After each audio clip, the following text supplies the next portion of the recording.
Hello, and thanks for joining us in this episode 24 of the Well Bible Reading Podcast. We're so glad that you're joining us this week. This week, we're going to be going over Exodus chapter 17, 18, and 19, Psalm 23, and Matthew 23. We're probably going to focus mostly on the Exodus 17, big chapter, and then, of course, Psalm 23, probably one of the most famous chapters in all the Bible, the Lord is my shepherd. And so we're going to be looking at those two, but I'm glad you joined us this week. And Craig is out this week again, but we have Bobby here. So Amber and Bobby, thank you for joining me. Hey, glad to be here. Good to see y'all. Thanks for being a part of this. I know you spent all week studying, especially focusing on Exodus chapter 17 and Psalm 23. So let's go ahead and jump right in. So Exodus chapter 17, two big stories here right next to each other. Of course, they're still part of the bigger narrative, so we can bring other stuff in. But it's the story of Moses striking the rock and getting water out of the rock. And then the story of the battle with the Amalekites where Joshua is leading the battle and Moses is standing on a high place, lifting up his hands. As long as his hands are in the air, they're winning. As soon as they drop down, they start losing the battle. So we see the importance, of course, of Moses in both of these stories. He's still taking a central role in the entire narrative and will through the end of Exodus for sure. But let's just start, Bobby, with you. What are some of the things you got out of Exodus chapter 17? Yeah, the first thing that jumped at me was the word and that word doesn't appear in all the translations, but in the original text that was written, 17 starts with the word and so whenever you see a conjunction, you want to say, okay, why is that there? What is it conjoining together? And so then Exodus 16 also starts with an and. So you have this chapter 15, 16, 17, where it seems like the writer is connecting these thoughts together, establishing a pattern. And sure enough, we see chapter 15, the Israelites complain about the non-drinkable water at Marah. Then also when God provides, they name God that He is the not just the healer of water, but the healer of you. He is Jehovah Rapha. And then in 16, again, complaint about food. Hey, God, we have no food. And then so God provides manna. Then 17 again, hey, we don't have any water. And so you see this posturing of complaint again. God provides, complaint. God provides, complaint. And so you see this pattern that the writer of Exodus is establishing that's going to kind of go throughout. Yeah, and that's interesting. And each time when God does provide, that God does save them in a sense, they name him, they give him a name. At the end of this section, right, they give him the name, the Lord is my banner. Mm-hmm. So it seems like this kind of almost this love-hate relationship going on where the people complain, then God saves them, and then and then they love him again, but then something bad happens and they complain. So you see this. You see a point of frustration with Moses as well in all of this as he's frustrated with the people. But Amber, did you see something similar to that? Yes. We mentioned last week that you're going to start seeing a lot of language towards testing and how God tests his people. And you've seen that. Bobby just kind of went through that really quickly for us, but there's been this testing of abundance or nourishment, and are they faithful to trust God to provide? And this stuck out to me like a sore thumb, because it's funny, because it's like Moses is like, hey, they're like, give us some water. Do the thing that you do, Moses. Get your stick, do your thing. And Moses is like, whoa, why are you testing the Lord? Yeah. And so you see testing again, but it's like the reversed. Instead of the Lord testing his people, now Moses is like, but you're testing God. And so I was like, okay, what does that mean exactly? So I was trying to dig into this, and the last two stories have been clearly, they had a need and they were like, we're going to die. We don't know how we're going to eat. We're thirsty. We don't know how we're going to survive. And Moses and Yahweh is like, hey, I'm providing for you. Now this story, they know that he provides. They're saying, give me some water. So they're like, have got to the point where now they're taking advantage of his generosity. And so it made me think of my sweet Ethan. He's a kindergartner this year. When I would pick him up from school, tired, hungry, long day at school, maybe a little grumpy from being a long day at school, and he gets in the car and he's like, give me a snack. And I'm like, whoa, buddy. You know, I will always provide for you. I always bring a snack. You will always get a snack. I know that's a need of yours. Can you rephrase that as a request instead of a demand? Yeah. He in a way, he's testing my patience, right? Yep. He's coming about it in a disrespectful way, not intentionally, But No. he did. He's taken advantage of the generosity that he knows I will always provide for him. And I think that's what's happening here. They're like, give us water. And Moses is like, whoa, whoa, he will provide. But can you just have the posture of Yahweh has provided for us? We are in need. We need him. Yeah, that's an excellent connection because kids actually don't have to do it on purpose. They just do it naturally. They Yeah. test our patience just naturally. It's not like they're doing it strategically or anything. That's just Right. who we are as we grow and so forth. And this also very interesting insight into the sense of entitlement. That this at this stage it seems almost an entitlement. And what I want you to see, guys, going through this part of the scripture, especially, we're entering now into the wilderness wandering years, and they're going to be in there for 40 years. And one Jewish scholar talked about how it took 10 plagues to get the Hebrew people out of Egypt, and then it took 40 years to get Egypt out of the people. That they had Egypt inside of them. They were still kind of clamoring for Egypt, for the good old days back in Egypt. Did you bring us out here to the desert to die of thirst when we Right. had plenty of water in Egypt? It's so interesting that when God does the miracle, he tells, and I think Amber, you were talking about this, you may have mentioned it. He tells Moses to use the same staff That's right. that he tapped the Nile with, the Nile, right? And well, that staff had been used for a lot of things. The same staff that he raised to part the Red Sea, but he specifically says the staff that you used to tap the Nile, which the Nile River was the source of water for Egypt. It was Egypt. They had famines, but they never had drought because they always had the Nile. The Nile guaranteed that Egypt would never die of thirst. And so he's taking that staff that actually was shown to have power even over the Nile. Remember, the Egyptians Right. worshiped the Nile because it gave them that life, giving water. That staff that had power over the Nile now will have power. It'll create a new Nile River for you here in the wilderness. And so he taps the rock and the water comes out. And now this is your Nile River.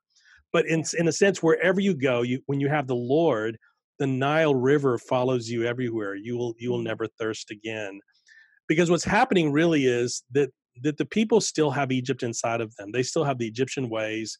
They've not gotten rid of that. They haven't been in the wilderness for very long. It'll take them a while to get past all of that, to forget about Egypt. Quit wanting to go back to Egypt. That's not the direction for you. You're moving in a new and different direction. But Yeah. it was hard for them. We talked about last week briefly. I do not want to be Moses here. Mhm. Like, 600,000. yeah, there's a lot yeah. of people who are constantly grumbling and the quarreling, which Yep. means they wanted to pick a fight. Yeah. They wanted to pick a fight. Was last week the Jethro, where Jethro tells them how to manage things better? I don't remember. Was that what that was? Yeah. Yeah, he was No, overwhelmed. that's this week. Last week. So you just see how overwhelmed he is, to your Yeah. point. You're right. Yeah, exactly. So, so you see this. I do not want to be Moses, and Moses is going, Lord, help me. I think they're going to stone me. Yeah. They're so angry. They're just going to stone me. And I love this part so much. The Lord goes, hold on, Moses. They're not going to stone you to death. Watch me. I'm going to go ahead of you. I'm going to go stand on that stone over there, and I'm going to bring life and save your life. And I just love that imagery of the stone. Like, they're not going to stone you to death. I am going to stand. First of all, I don't know how the presence of God stands. My mind, it was like a provocative moment when I'm trying to picture this moment. So when you read that this week, listeners, really think through, what does it mean for Yahweh, the presence of God, to stand in front of Moses? First of all, just take a moment because it's crazy. Yeah. But we don't know how that looks like. It doesn't tell us. All we know about the presence of God thus far in the story is that it looks like a cloud or a cloud of fire, right? That's what we know about the presence of God. But here it stands on a stone. It provides life. I just love it so much. I love that connection. I actually, frankly, had never seen that. And it's beautiful where because the Hebrew writers would use these play on words, and when you see one of these play on words, by the way, pay close attention because there's something there where Moses is saying they're going to stone me, and God says, no, I'm going to stand on the stone so they can't stone you, right? The stone they were going to use to kill you, I'll be standing on it. They're not going to get it and kill you with it, right? Exactly. And not only that, he's going to draw life out of that rock. It's just an amazing moment for Moses. Another theologian writer, I think y'all might know him, Paul, in 1 Corinthians 10, he actually ties this image, because Amber, you pointed out that the Spirit of God was actually standing on the rock, which was yeah, like you said, mind blowing. But Paul relates that to, as the rock was struck and water flows out, that now Christ was struck and provides as well. And I love this now extra layer of Jesus stopped the rock from coming at us, took the strike, and then provided life for us. That's a layer I hadn't considered before. Yeah. Awesome. Yeah. And him as the cornerstone Yeah. that brings life, that the Jews stumble, that others stumble over, but those who are saved accept as the cornerstone, becomes a living stone to them. That's really cool. Yeah. And the next scene, I mean, it shifts then where now they've got this battle on their hands with the Amalekites. First time we hear about Joshua coming in, and he's going to lead the armies. But Moses is critical in the sense of he has to stand on a high place and keep his hands held up high. Amber, did you get something out of that? Oh, I'm sure. yes. I'm sure you did. I did. I love this part so much.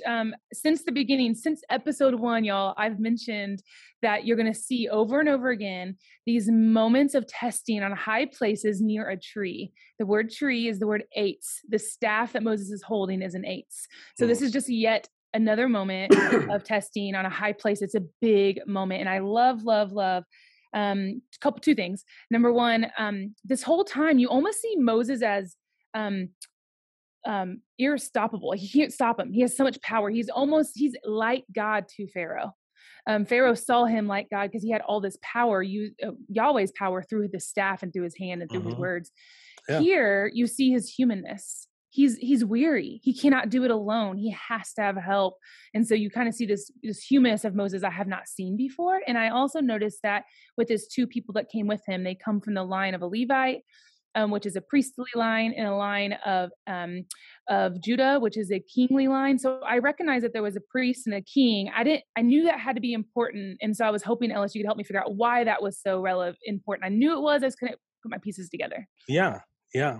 Well, it's the 3 branches of comparably to the 3 branches of government in our country, where the 3 branches of government are supposed to be checks and balances on each other.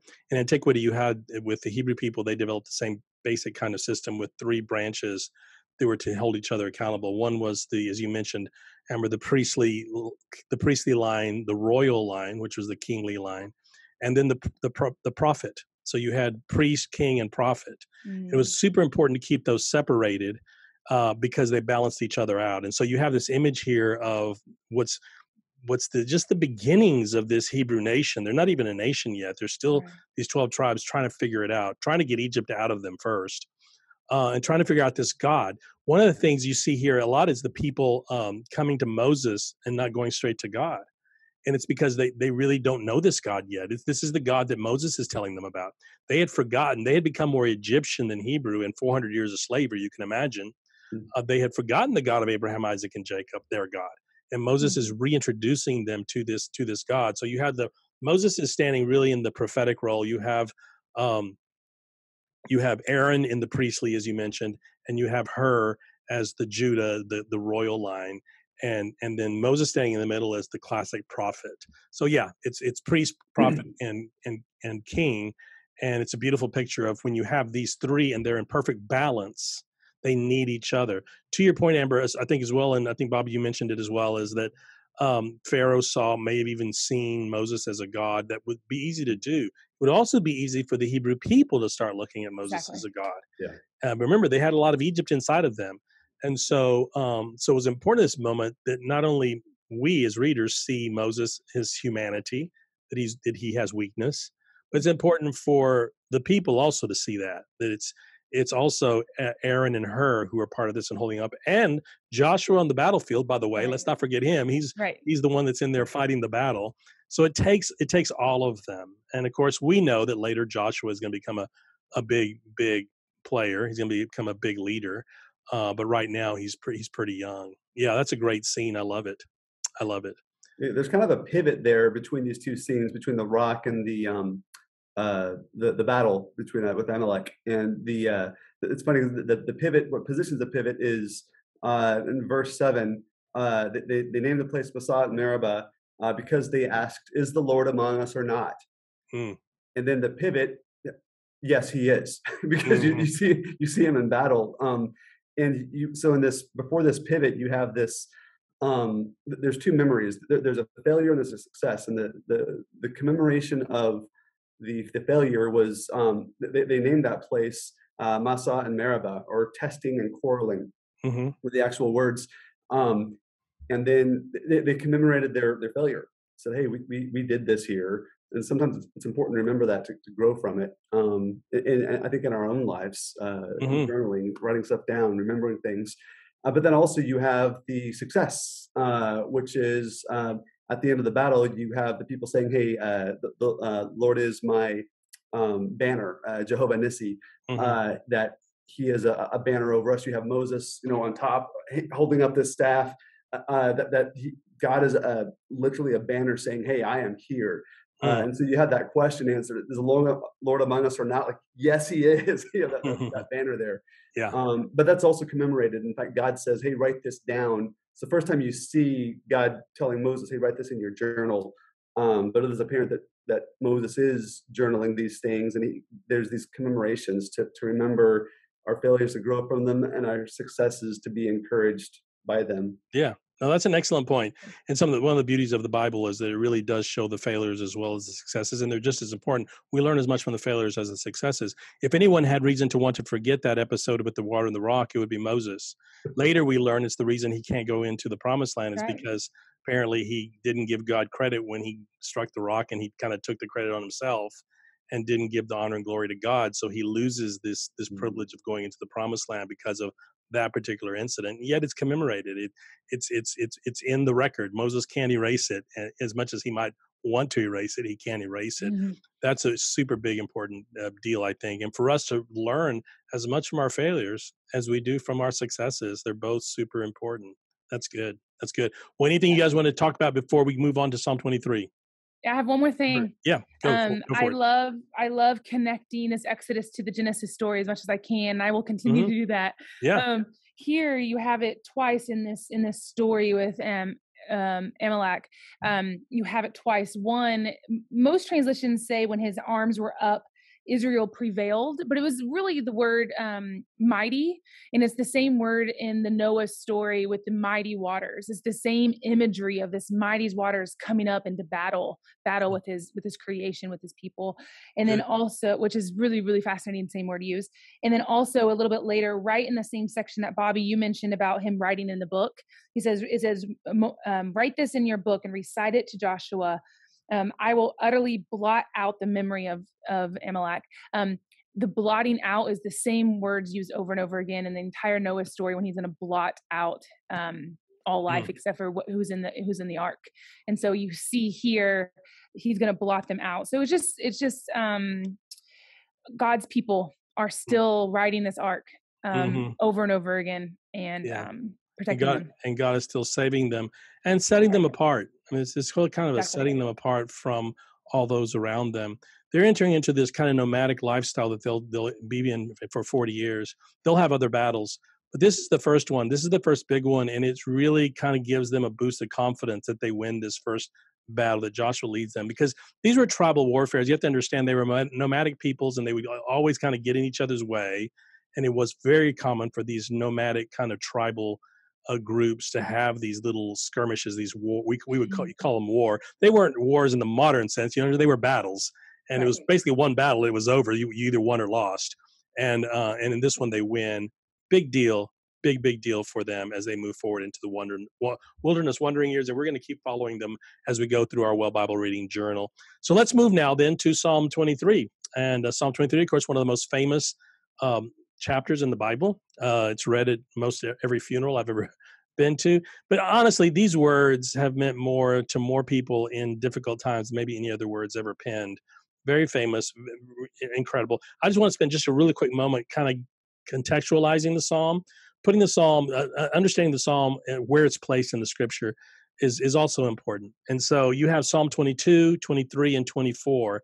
And these three psalms together give you this well-rounded picture of who God is, of Yahweh for the Hebrew mind. So Psalm 22 is the famous psalm that begins, my God, why hast thou forsaken me? It's the psalm that describes the crucifixion. So here in Psalm 22, what we have is God the Savior. We have a God who comes to save us. Then Psalm 23, the Lord is my shepherd. We have God our shepherd. Psalm 24 is this beautiful psalm of God of creation, and it's just talking about how he has created all things. So in these three psalms, you have these three snapshots that give you this well-rounded picture of who God is. God the Savior, God the Shepherd, and God the Creator. Now, of all three of those, and those are three super important, but one I tend to gravitate towards is God the Shepherd. I just love the idea of a God who is loving me, caring for me. And you think about in the Old Testament and antiquity, the imagery of the shepherd, there was nothing more loving, but the only thing more loving that you could come up with is maybe a mother's nurturing. As Isaiah does in Isaiah chapter 40, he talks about the mother nurturing and compares God to a mother, a mom, nurturing her children. So this is a great picture in Psalm 23 of God the shepherd, the nurturer, the one who cares and loves. So let's talk about it. Bobby, we'll start with you, man. What's some of the things that popped out at you from the Psalm? Yeah, I mean, I love that we're talking about the specific Exodus 17 and Psalm 23 today. I think it's important that those are both surfaced for us to talk about, because in Psalm 23, if you skip the first phrase for a moment, there's certainly times I feel lacking. I'm not seeing lush pastures, and I'm not feeling restored. But if you notice what I did there, is I say, hey, let's skip the first phrase for a second and complain, complain, complain, complain. It's what Israel we saw do in Exodus 17. Grumble, grumble, coil. Yes, yes. And I think it's because what I just did, we skipped the first phrase. The Lord is my shepherd. If I'm not posturing myself that way, of course I'm not gonna feel restored, or I'm gonna be lacking. Of course, those things are gonna happen because I'm not posturing myself in a way where I can be led. I'm letting my own culture be my shepherd. The way I do things is what I see on Instagram, Snapchat, Facebook, you name it. The news, the people around me. What is my shepherd? What am I trusting to give me peace? What am I trusting to sustain me? And if I skip that first phrase, the rest of it, I might as well say goodbye to. So that's where I first started in Psalm 23. It's good. I like that. Amber? Yeah. I also thought it was amazing that we had a connection between Exodus 17 and Psalms 23 as well, which was really neat because we did not talk about this. I saw a connection as well. I looked back at, okay, he's saying the Lord is my shepherd. It's something that we hear all the time. It's very something I've heard on a regular basis since being a Christian. But where did that start? When did that phrase become to be known? And so I looked back, and it's the very first time that is mentioned is actually in Jacob in Exodus 49. So Jacob is in 49, verse 24. At the very end, it says, "From there is my shepherd and the stone of Israel." And I was like, wait, we just did the stone in Exodus 17, and we have the shepherd here. That's the first time both of those phrases are ever used for God, for Yahweh. So I thought that was a really neat connection as well.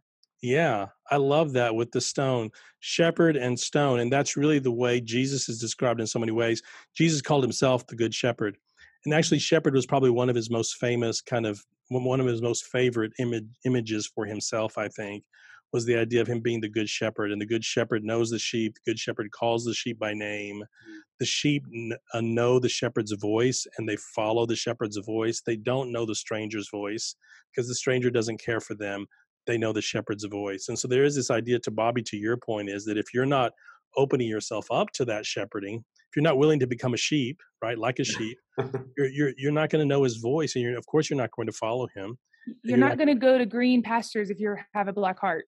Right, exactly. Perfect. Yeah, well said. You're not going to experience this if you don't open yourself up to that shepherd who wants to guide you and lead you. Super, super important.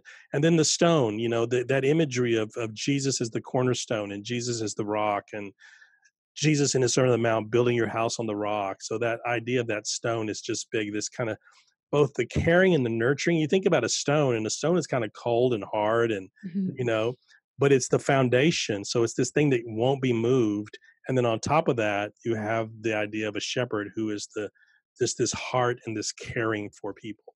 So that's really beautiful. Yeah. I love that cornerstone foundation. Like verse 4 ends. So you got, God's providing food, he's providing water, he's providing strength, restoration, he's providing a path. And it ends with, it's, why is he doing this? Well, it's because of his character. He can't not do it. And so, yeah, I mean, there's just he ties that those first four verses just with this cornerstone of just security. It's like he's not doing it for any other reason other than that he can't not do it. It's He who has he to. is. Yeah, Yeah. that's right. And the image, the way the imagery changes, and obviously it's a beautiful poem. I mean, it's so beautiful. That's why it's so well known and so beloved. But the imagery changes really in some interesting ways, where you go from lush pastures and streams of water to a valley of the shadow of death and darkness and fear and all that, to this banquet. Now there's a Mm-hmm. banquet. He prepares a table before me in the presence of my enemies. He anoints my head with oil. The anointing was done before the banquet for the king to prepare him and cleanse him. And it's just the symbol of all these blessings to this house, this hospitality. Surely goodness and mercy shall follow me all the days of my life.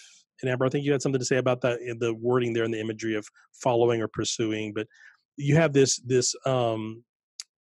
imagery of the house now, this hospitality. Surely I would dwell in the house of the Lord forever. And it's this idea of in antiquity, the hospitality. You had, to Bobby's point, it's not something you did. You were obligated to provide housing for up to 7 days for any stranger who came in. Now, after that, then they had to move on. But he says no. But God is going to have this hospitality. It's the ancient Bedouin, out in the wilderness hospitality. If a stranger came in, you gave him water, you gave him something to eat. We see this Abraham doing it with the angels coming to him, right? The Sodom and Gomorrah thing, this hospitality. So it ends with that hospitality, but God's hospitality never ends, right? There is no end to it. So that's really pretty cool. Amber, did you have something on that? Um, I have something different if that's okay with you. No, go for it. I like different. noticed right. I have two thoughts and I hope I can get to them quickly. First of all, when you're reading this, I thought it was really interesting that in the first 3 verses about being the shepherd, it's saying he is this, he is that. And then all of a sudden you get to the part where it's about that part where you really need something, it's you are. It says you are with me, you prepare the way, you anoint me, and it's like this shift of tense, I think we call it tenses, where it becomes more personal. I just thought that was really interesting. So pay attention to those when you're reading the psalm, when that shift is and what that feels like. When you feel that shift happen, what does that feel like when you read it? I think that's important. Secondly is in this first section about the shepherd, I've read a book and I had to go look it up. There's a book by Philip Keller, and it's called A Shepherd's Look at Psalms 23. And so he actually interviews this person who is actually a shepherd. That's his career. And so he had him look at Psalms 23 and kind of go through a shepherd's mindset. And it has, I'm going to do a little quote from this book, which is really interesting. Great book, by the way. It's a great book. Look it up, y'all. It's great. It says, sheep do not lie down easily. When they're not willing, for 4 reasons have to be met because they're very timid. So 4 things have to be met for them to want to lay down in green pastures. It says they cannot be afraid because they are social animals. They will not lay down if there's any friction among the sheep. They cannot have any friction. If there's flies or pesticides bothering them, they will not lay down. They cannot be interrupted with the flies or any kind of insects, kind of thing. It says also they can't be anxious about being hungry or finding food. So that's why there's water around and there's things around in this psalm. And it's almost as if you have to see the shepherd has to deal with 4 things. He has to deal with fear, friction, flies, and famine. And all 4 of those have to be met before the sheep will lay down. And you see all 4 of those being met in the beginning part of Psalms 23. Yeah. Green pastures is their food. Beautiful water, waters are there. It's all there. Peaceful. Yeah. The enemy is held at bay. Yeah. Right. That's excellent. That's a beautiful picture. At the very end where he's saying, surely goodness and mercy shall follow me all the days of my life. There's this idea of being pursued, isn't it, by God? And that's, Bobby, did you get something like that? Yeah, the 2 points of irony in that kind of that phrase that the word for pursue would have normally been for chasing down an enemy, but it's this, and Pastor Ellis, it's a word you pulled out to me preaching years ago. It's this hesed, loyal love, the goodness and faithfulness. We see this all through Scripture, this loyal love, this faithfulness, and that is the thing that's pursuing you, not someone to take, not an enemy to take you down, but to for the loyal love, the faithfulness is pursuing you and chasing you. When you make God your shepherd, when you posture yourself with Jesus, with God as shepherd. And then another point of irony was the tabernacle that David said, "I will live in the Lord's house forever." Well, the Lord's house was tabernacle, sanctuary, and King David, having kingly duties, could not stay in the tabernacle forever, right? He had to leave and lead people and make decisions and stuff. So it's kind of ironic how back then the tabernacle was a specific physical place. And so, but David, I think what David's saying is, hey, look, when I posture myself with God as my shepherd, the fulfillment, the peace, the joy, the communion with God I have in the sanctuary, when I posture myself with God as shepherd, I take a piece of that with me. That joy, that peace, that communion with God, it can still be had in following God as shepherd, even when I'm not in the tabernacle. And so these 2 points of irony paint a really cool picture. I love that. And I actually like your interpretation better than mine, because the stage of life I'm in, I'm thinking he's longing for retirement, right? Someday I'm going to not be running the whole kingdom, and I'm just going to be dwelling in the house of the Lord. It's going to be easy. It's going to be fun. It's going to be, but for David at that moment, it wasn't. David went through a lot of trouble and a lot of struggles trying to rule. It was like herding cats sometimes when he was trying to lead the people. And I'm thinking he's longing for this life someday when I retire. But I love your interpretation better, Bobby, where no matter where you go, you have the tabernacle goes with you, the house of the Lord. I love that idea. I love what you talked about with the pursuing. I love the word pursuing more than following, actually. The surely goodness and mercy, the Hesed love is what it was. Hesed love was loyal love. It was the deepest, strongest, most important kind of love. It was a friendship love, a loyal kind of brother and sister love, right? Familial love. It was just so strong and so deep. It was the kind of love that made you were ready to die for that person because you had Hesed love for them. And that Hesed love is not just following me; it's actually pursuing me wherever I go. It's after me to make sure that I'm belong to God. So I love that imagery. That's really, really beautiful. I do too. And what's funny is my brain tends to focus more in the Old Testament when I think through things. So Bobby, as you said that, Ellis got what he got from what you said, and I went a totally different way with it, which I just love the combination of all of our thoughts.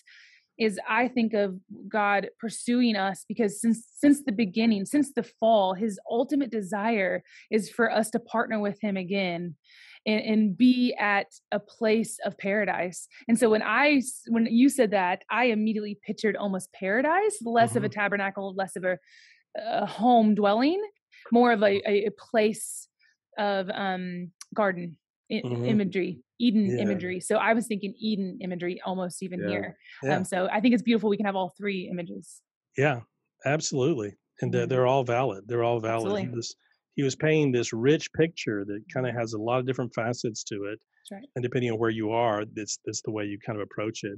Hey guys, I really appreciate all your thoughts on the scriptures this week. It's been great going over these. Exodus chapter 17, 18, and 19, guys, a lot of rich stuff in there. We've just touched the surface. I know God is going to speak to you in marvelous ways this week. Psalm 23, I encourage you to read it over and over again this week. I would encourage you to read Psalm 23 every day this week. Just it doesn't take long at all. I think it can really bless your life. And we didn't even get to Matthew chapter 23, but a lot of great stuff going on there as well. So as you go through the scriptures this week, guys, I pray that God will speak to you. I pray that he will just give you exactly what you need this week from his word. And I pray that you will be obedient to whatever it is that he calls you to do. Amber, Bobby, thank you again for being here with us today. I really appreciate your thoughts. And we'll see you again next week. God bless you.